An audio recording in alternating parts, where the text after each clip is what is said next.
So, good morning, class. I'm going to start today's class with a small thought. We all have our own passions and interests in certain fields, right? For some, it may be in sports, or for some, it may be in writing or reading, or for some, it may be in art, for some, it may be in technical things.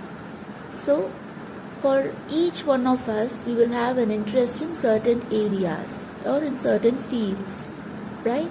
So, we must always nurture that passion within us, and we should give space for that passion to grow in us so that we can succeed in that line of work in which we choose. And always you should follow your passion, follow what your heart says in the terms of the work you choose, okay?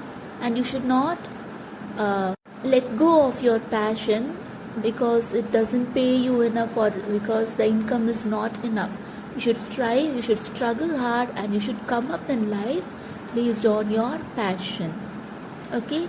So today's lesson we are going to look at a similar situation in which the son is fed up with his father's work, and he decides to get out of his father's line and move on towards the city, just because his skills will give the particular skills will give him more money.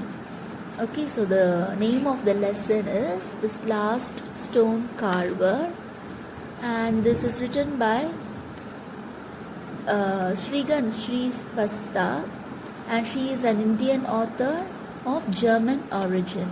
She is the author of this lesson. Okay, so there are 3 sections in this lesson, and each section focuses on one incident which is very monumental in this story. Okay, so there are 3 main characters. One is your old stone carver, the other one is his son, and the last character is the young boy which the stone carver adopted, and he kept with him as a helper. Okay, so this story deals with sculpting, the art of sculpting in stones, and this story focuses on the passion that the old man has on his skill and his work. Okay, so let's move on into the lesson.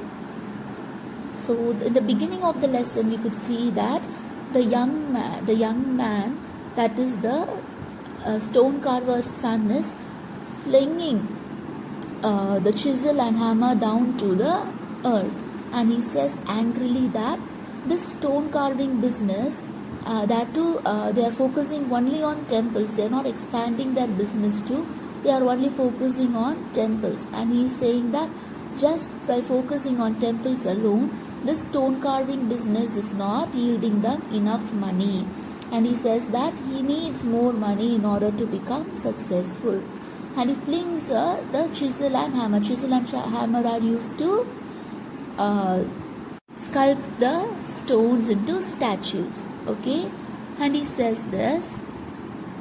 Then we are introduced to the location or the setting in which all this happens. Okay, all this happens in a very old room which is not very clean, and which is not obviously very, very old and dusty.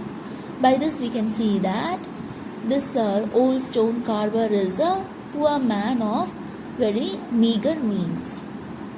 And the stone carver is surprised by the fact that his son is leaving, and he advises him to stay and to continue with the family business. He insists that this stone carving business has been in their family for ages, and he says that this skill should not be let down, and he insists that this skill should not be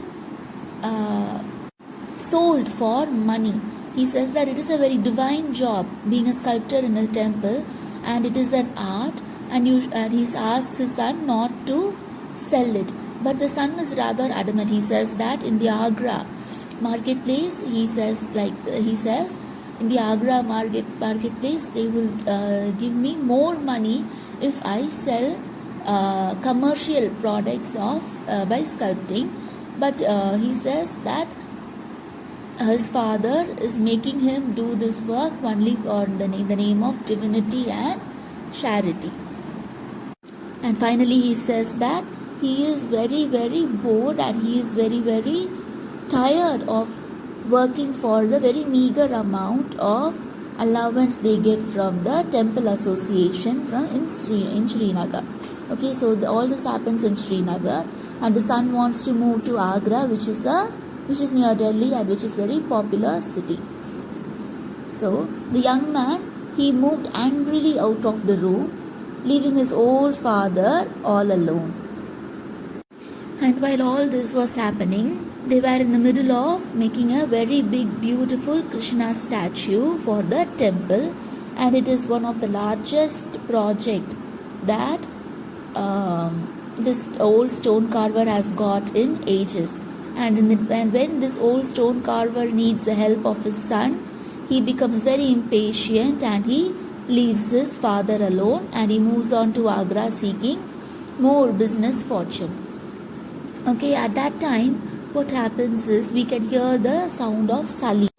Salim calls out twice, Master Ji, Master Ji, but the stone carver does not reply. And then very slowly and hesitantly, the stone carver says that, I quote, soon I will be the last stone carver here. All the others would have gone to Agra. They are turning out cheap candlestand, paperweights and ashtrays by the dozen. They are making money, but they betray our skill or age-old tradition. Now Gopal has gone. I'll have to finish this sculpture alone. And with the help of God, I'll do it, Salim. And the old man is very determined that he will finish this particular project. And Salim reassures the old man, saying that he will do it. Okay. Now Salim was a very young boy who came to old man 5 years ago, and he was not in a very good condition when the old man initially took him, and he was very poor and he doesn't have any safe place or any relations to call upon. So the old man adopted this boy and he kept with him as his helper. And Salim is a very loyal boy and he always follows the orders of his master, that is the old man. Okay. And the old man is very aware of his weakness too. What is his weakness? His weakness is that he is very old and he will not be able to perpetuate the full vigor of his skill into the statue. But he is very determined that he will do it. Okay? So, this is the first section, and this first section deals with the misery of the old man to finish his statue all alone, and his son's departure, which makes this task even more difficult. Okay, now let's move on to section 2. In section 2, we could see that days and weeks went by since Gopal left. Gopal is the old man's son's name, and the old man was very, very seriously working towards finishing this statue, and step by step he finished each feature of the god into the statue. First he finished the eyes, then the eyebrows, and then his beautiful lips, his shoulders, everything. Step by step he started finishing this statue, and he could feel that he was very proud of the statue. But what happened is, all these months of hard work made the old man very weak, and Salim was very aware of it too. And Salim frequently asks him to take something to eat and to make, and he coaxes him to drink something. But the old man's strength was waning away. And what happened? One fine day, before finishing the statue, he just collapsed and he slept on the statue itself. Okay, seeing this, let's see what Salim will do next. In the third section, we could see that as the old man slept away, this little boy Salim is not actually little now, he is grown up, and this boy Salim took the chisel and hammer from the old man's hand and he started to finish the work. And as the old man was waking up from his deep sleep, he found out that Salim has already started work. Initially, when he heard this sound, he thought that actually Gopal had returned. But when he went inside the workshop, he saw that Salim actually started carving the statue. He was initially shocked because Salim is a Muslim boy, and he wanted to ask him to stop what he is doing. But then he couldn't do that, because as soon as the old man saw the beauty of Salim's carving, he actually froze to that place, because all the beautiful artwork that Salim had done on the statue was so astounding and so amazing that the old man was almost immediately forgot what he was actually thinking. And the old man realized at that point that just his religion or whatever the beliefs of a person does not define their skill or their ability to recreate something beautiful in terms of artwork. As soon as Salim realized that the old man is watching, he got scared because he doesn't know how the old man would react, and he apologizes to the old man for finishing the statue without asking his permission. He also says that since the old man was very tired and he did not have much help completing the statue, he said that he'd lend a helping hand. So let's see what happened in the last section. Salim, the old man, searched for words. I only wanted to help, whispered the boy. I'll learn if you teach me, Masterji. I have practiced secretly for almost 2 years in the quarry. Please tell me for how many years? I wanted to become a sculptor like you, yet I fought the feeling, but it proved too strong. I know there is nothing in this world I would like to do more. There is nothing in life that I could do better. I want to become a stone carver. Will you please teach me, Masterji? The old man pulled the boy's head against his shoulder and whispered, There is nothing I can teach you, my son, beta.